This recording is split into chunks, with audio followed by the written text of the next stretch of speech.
Dapat to lagyan ng bakod to, hindi napiyas ng mga bahay dito.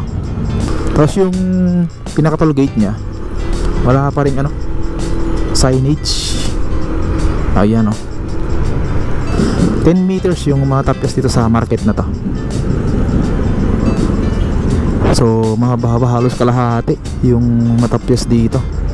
Nagsimula na silang ano dito magtibag. Yan, ginigiba na to itong bahay dito.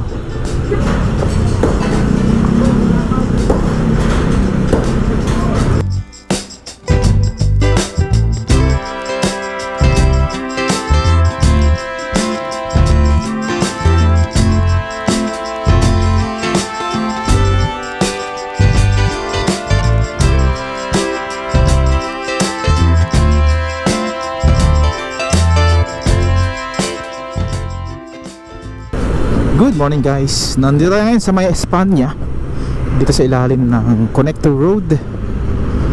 Yan, ikot lang tayo dito sa may bandang Florentino. Ito yung ilalim ng Skyway dito sa may Espanya. Yan, kaliwa tayo dyan sa may Florentino, tawid tayo dyan sa Espanya. Mayroon silang gagawin dyan sa mga Center Island, kasi may mga ano siya, mga lupa. May mga lupa siya. Wrong way. Ayun, tayo sa sa may Espanya. Yun tayo sa ilalim. Pwede na pala. Ito dito. Yan, ito yung station ng Espanya. Ayan pang ayusin din dito pala ilalim nya, kasi may mga ano sila dyan mga scaffoldings, mga gamit.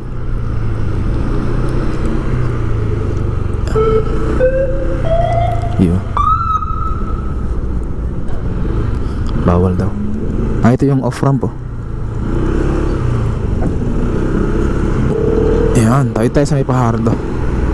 Let's go. Yan, ito tayo sa may Fajardo. Dapat to lagyan ng bakod to, hindi napiyas ng mga bahay dito. Dapat lagyan ng bakod. Ito naman yung entry. Saan ay bukas na to? Wala pa. Tapos ganito naman yung sa may Riles ng PNR. Daming kalat ang daming kalat. Ito nga tayo.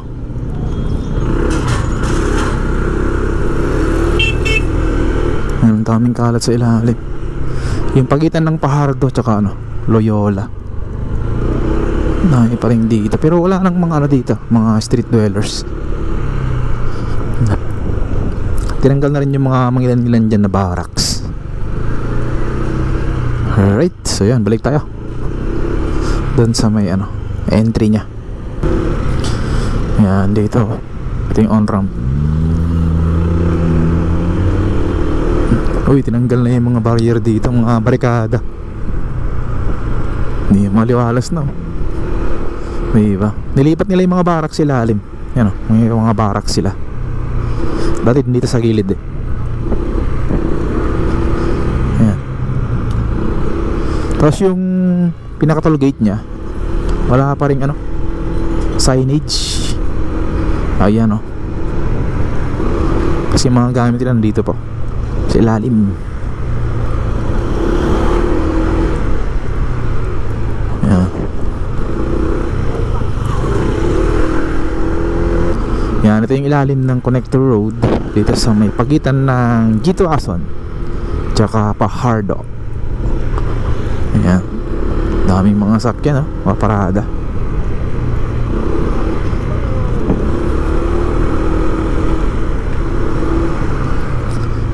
Alright, so teleport na tayo sa may Magsaysay. Chew! Ayan, dito muna tayo sa may De Santiago Street, yung parte na gigibahin nila dito, yung right of way.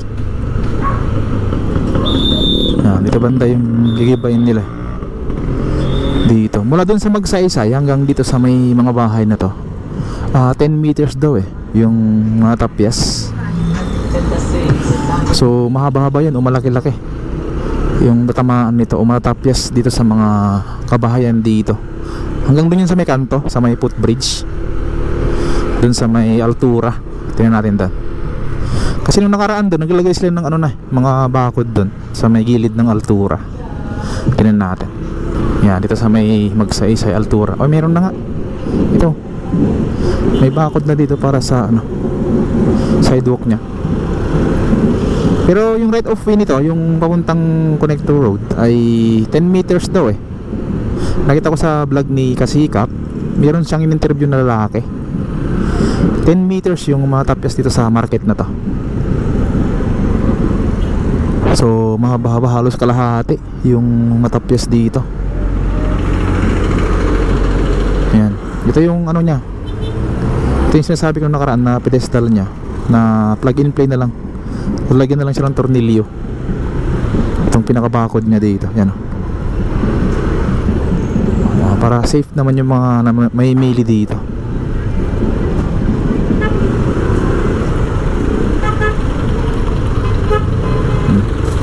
Naku, lumabas na naman tong mga nagtitinda dito. Yan nasa na sila, kalsada. Kaya naglagay ng bakod dito para yan, Diyos ko. Lumalabas na naman sila. Wala sila kasing pwesto. Yan yung mga pedestal nya. Ito, yan yung plug and play na sinasabi ko, na may nakabang na tornilyuhan.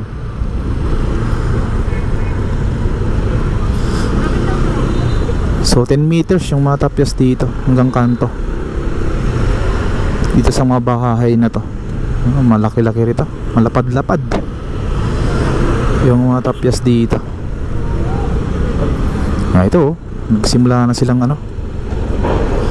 dito magtibag. Yan, ginigiba na to itong bahay dito. Yan bed na to sigurado kasi ginigiba na. Alright.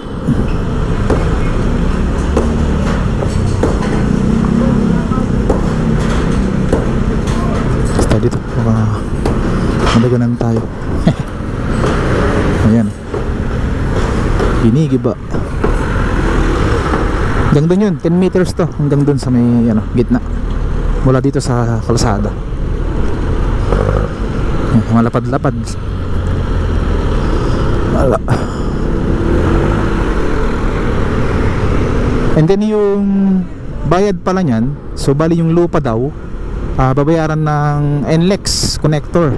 And then yung mga bahay ay DPWH na magbabayad. So dalawang party hinati. Alright, sa kabila tayo. Let's go. Yan, dito naman sa eastbound going Cubao. Check natin dito. Yan, may mga barrier pa rin dyan sa gitna, hindi pa rin ginagawa sa may center island nya. At medyo makulimlim mga kababayan. Mukhang ulan yata. Bilisan natin. Tapos dito, ito yung papuntang PNR Santa Mesa. Ito, may mga nakasalang na yan. Yan, 3 pierheads na yan, nakaabang dyan, nakapatungan ng mga girders. Yan, hanggang doon na yun sa may gitna ng Santa Mesa Station. Alright, tayo din sa may PUP. Tayo natin doon. Alright, dito tayo sa may bandang Teresa Street, tapat ng PUP. At ito na yung yung bahay o establishment dito na giniba. Ito yung tatamaan ng right of way ng connector road. Yan, mayroong dyan parang fish pond. Yan, naghuhukay na sila dito. Diyan lawak yan. Tapos dito naman yung bandang tabi ng station ng Santa Mesa, may hukay na yan. Re-rebar na lang yan, nahukayan na Tapos doon naman tayo sa kabila, dito sa may going Pandakan. Ayan full force na sila dyan. Full force na, dami ng mga equipment dyan Grabe, ang lalaki. Nandiyan na yung mga river nila.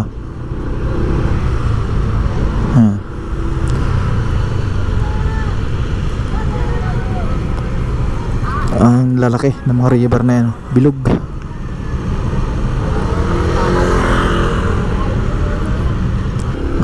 Yan, konting-konti na lang dyan. Kasi nandyan na yung double decker sa may tawid. Ayun o, yung double decker. Malapit-lapit na to. Mga poste na lang. Pagka nalagyan ng mga poste, mas madali na yun. Palagyan na lang yun ng pier heads saka girders. Mabilis-bilis na. Ito 2.1 meters yung clearance.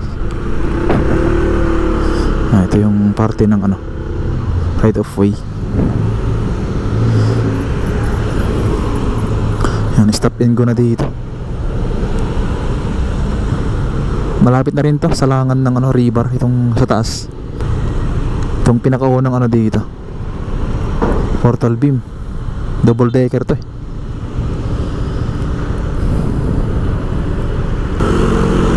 Pwede na.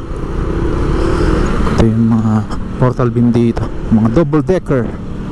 Yan o, nire-river na to, pangalawa. Malapit ng busan yung pinakataas nya, yung pinakataas na pier heads. Ito rin o, hinahandahan na.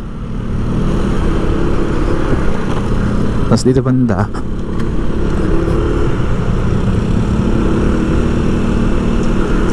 dito na yung mga gamit nila.